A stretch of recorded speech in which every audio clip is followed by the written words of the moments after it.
Hello, everybody. I'm a practicing therapist and I work with a lot of individuals with attachment wounds. Today, I wanted to go over a topic regarding avoidant individuals, particularly for long term relationships, but just in general, this is more specific to avoidance. And that is how you know that you are special to an avoidant individual. And typically, if you are special, this can help avoidant individuals to open up. It doesn't guarantee anything, but it does kind of help create a more content and commitment forward relationship. Now, if your partner is not doing any of these things, it does not mean they never will. Avoidants take a long time to open up. And I know this trait is kind of annoying, them to take a long time to open up, but it is the truth and it's just typically the way they are. So it's really important to recognize that I don't want you to be discouraged if your partner doesn't show some of these signs. It doesn't mean it'll never happen, okay? So the very first one is that you are in a long-term situation with them and they have not had many long-term relationships, or it's been a really long time since they've had a long-term relationship, and yet you still are in a long-term situation or relationship with them. This is a very big sign that very likely you are very special to them. Avoidant individuals, they don't typically let really anybody in. I've had some patients, they may say something like, "You don't know how special you are to me. Just because I don't show it the way you know it doesn't mean that you're not special." And a lot of individuals who are not avoidantly attached don't understand this, because avoidant individuals, a lot of times when you're with them, you don't really feel like a priority because of the way you perceive being a priority to someone, which is understandable. But to them, if you're in their life and you've been there for a while, you are a priority to them. They would not keep you. A lot of avoidants can, they will admit, why would I want to be with you if I didn't, keep you around? Like, why would I have you in my life if I didn't want you? I would literally leave if I didn't want to be with you. They say that. Some of them are very direct. So if you're in a long-term relationship with them or situation, whatever, it may be unlabeled. I'm not sure your specifics, but it's a very big sign. Now, on top of this, if your partner has never really had much long-term relationships, maybe they've never been married, and or their last marriage, divorce, whatever, was a long time ago, and your relationship exceeds that relationship in length, that can be a sign that you're very important to them. Now, with a lot of, it's not always the case, but most attachment styles, length of a relationship does not necessarily equal quality of the relationship or value. But with avoidance, more particularly, it does, because avoidant individuals, they don't like to let people in. So by you being in their life, it's going to sound a little odd, but I'm just being honest. They have chosen to tolerate some of your bad traits as well, of course, right? We all are tolerating each other. And a lot of avoidants tend to be very intolerant with other individuals in general. So the length of the relationship does show that you're quite significant. Hope that makes sense. The next one is they are open and honest with you, even if they know it'll disappoint you. Avoidance, a lot of them do lie. A lot of them are not honest when they don't want to hurt somebody's feelings. And sometimes it's because they're just afraid to get yelled at. Avoidant individuals do not like being backed up in a corner. And sometimes the way they think is the best option is just easier to say what you want to hear, because then you won't get mad. Because a lot of avoidant individuals, they're going to be paired with another individual who's also insecurely attached. And so individuals who are insecurely attached, they can be very hypersensitive to specific triggers, avoidance as well, right? And so a lot of individuals who feel like this, who are more triggered by certain things, an avoidant is going to feel like it's just easier. Even if they care a lot about you, it's easier to lie to you. But if you're very important and special to them, they don't want to do that, because they also expect that you're going to change someday in a good way. And so they are going to be honest. I think it can be very triggering how avoidant individuals can be honest. So this is why a lot of people don't recognize it's a good thing, right? A lot of avoidants like to say this, which is true, that they feel very suffocated by their partner, especially if their partner is anxiously attached. And individuals who are anxious don't like that word. It's very triggering to them. And of course, there's a better way to modify that so that you can still, as the avoidant, get your point across without hurting your partner. But by them telling you that, although it may sound very offensive, they're being honest with you and they're hoping that maybe you can dial that down a little bit so that you guys can have a more stronger relationship. Obviously, that means they want to keep you in their life. So they feel like you're very special to them, okay? The next one is they put effort into making adjustments in their life so that you can be happy and that you're less likely to leave, right? It can be as simple as maybe you prefer to see them a little bit more frequently. They have been upping the frequency to accommodate to your desire. Even though it's not necessarily their cup of tea, they still like to see you and they don't want to hurt you or disappoint you. And they want you in their life. And so they make those accommodations. Another one, which is really, really common, and this is more common when the partner of the avoidant is female and the avoidant is a male, but this does happen either way, where the partner may want their avoidant to be more detailed about their day, like what's going on in their day to day. And avoidant individuals feel like that can be burdensome to other individuals. And plus, they just don't like thinking about it. Thinking about it can make them feel more uncomfortable because they like to avoid their feelings. They struggle with distress tolerance. And what they tend to do is they use avoidance or distraction techniques rather than confrontational techniques, right? And so it's not fun for avoidant individuals to always detail their day, especially if they have a hard day. But if you are the type of person that likes to have those things shared, how's your day? What was your meeting like with your boss, etc., and your partner is doing those things in account of you, it's not because they don't want to and they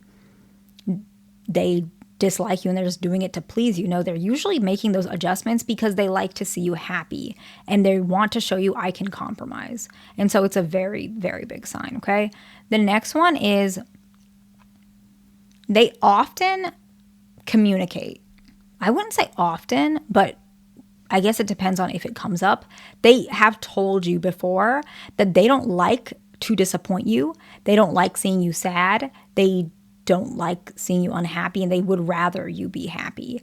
I can even see this in parental relationships, right? Obviously, a child to an avoidant is special to them, right? So let's say you have an avoidant who is a father and we have a son, right? And this son has, I don't know, maybe their dad left the family when they were young and dad, I don't know, moved to California. So another, faraway state, right?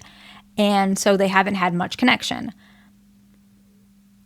The dad will admit directly, and parents should do this, especially, parents should admit how they feel, that they feel really bad for disappointing their son. And that's why, as the son has grown up, dad has changed a lot and they really want to make a lot of effort and they really, want to see their son happy as possible. And so they may use other means to make their son happy, or they may try to change. But you're seeing that they're directly saying, I don't like disappointing you. I don't like seeing you sad. I feel bad. I really feel hurt what I've done. And I don't like seeing you this way. Their communication, when an avoidant is communicating like this, not only does it expose vulnerability, it also shows a willingness to change and commit to the relationship further. And so this is a very strong indicator that you are in fact very special to an avoidant individual, right? And of course, also in interpersonal romantic relationships as well, okay? The next one is, I think this one is not always on purpose, but it does happen, and it's usually because they have let their walls down, and that is over the years of you guys being together, they have incorporated some of your habits. So let's say your habit is that you wake up early to go to the gym, and the avoidant individual, this was not a habit that they had before you, but now they build that into their schedule. First of all, possibly so they can go with you, right? Let's say you guys do it as a couple, but also because they accommodate you in their life. They're learning from you, and learning is a very big form of connection, a very deep form of connection for avoidant individuals. They like to learn. They also like to teach. It's a way that is less, I would say, less direct for them to connect with an individual, so they're less likely to be hurt. There's less risk. So if they're incorporating things they're learning from you, that is part of how they show love and how they feel love. And so that is a sign they feel very safe with you and that you're very special to them, okay? The next one is they share some of their financial details with you. This is more specific to avoidant individuals. And I have mentioned this before quite a bit in other videos, But avoidant individuals are very protective over, I would say, their stability, but also their autonomy. Autonomy is more so than their stability. And financial freedom is a very common mean for avoidant individuals to have their autonomy. I had mentioned this before, but a lot of avoidant individuals, they prefer jobs that lean more autonomous rather than secure. A lot of individuals, most other attachment styles, I would say secure and anxious, but even fearful, but probably more secure and anxious, they choose jobs that have like a good package, right? A good pension, health insurance, like maybe good hours, 9 to 5, right? They prefer that structure. Interesting enough, avoidant individuals are not really leaning that direction. They would rather typically dismiss avoidant more so. Not all of them, but they would rather choose a job that gives them freedom, even if they don't have those benefits. So they'd rather be a contractor, like a construction worker, or like a contract health provider, or any sort of individual where they get freedom. Or they'd rather work in like financial spaces. So like a portfolio manager or any sort of like individuals who manage like multiple accounts.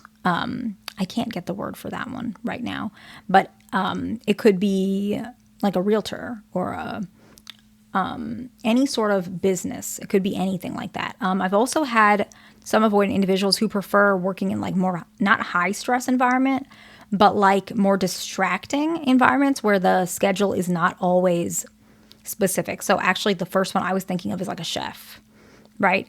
And so avoidant individuals, they prefer autonomy and freedom and flexibility comparison to security. And sometimes they like where their schedule is not predictable so that they don't feel suffocated by, it sounds weird, but they like to be the one that's rigid, but they don't want their schedule to be dictated rigid. Another often choice for avoidant individuals is like PRN work or like, what's it called?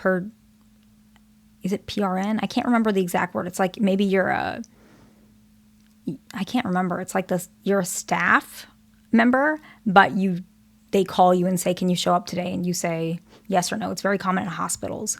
I have a lot of individuals like in my field who also do work like that. I just can't remember the name. But, and so their finances are very highly attached to their freedom, right? So they work whatever hours they want to. Financially, they feel like that's very close to them.